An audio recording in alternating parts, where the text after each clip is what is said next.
রবীন্দ্রনাথ ঠাকুরের প্রশ্ন। ভগবান, তুমি যুগে যুগে দূত পাঠায়েছ বারে বারে দয়াহীন সংসারে। তারা বলে গেল ক্ষমা করো সবে, বলে গেল ভালোবাসো, অন্তর হতে বিদ্বেষ বিষ্ণাসো।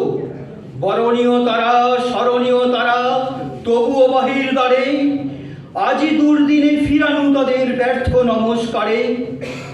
আমি যে দেখেছি কপট হিংসা, কপট রাত্রি ছায়ে হেরেছে নিঃসহায়। আমি যে দেখেছি প্রতিকারহীন শক্তের অপরাধে বিচারের বাড়ি নীরবে নিভৃতে কাঁদে। আমি যে দেখি তরুণ বালক উন্মাদ হয়ে ছুটে কি যন্ত্রণায় মরেছে পাথরে নিষ্ফল মাথা কুটে। কণ্ঠ আমার রুদ্ধ আজকে বাসি সঙ্গীত হারা অমাবস্যার কারা। লুপ্ত করেছে আমার ভুবন দুঃস্বপ্নের তলে, তাই তো তোমায় সুধাই অশ্রু জলে।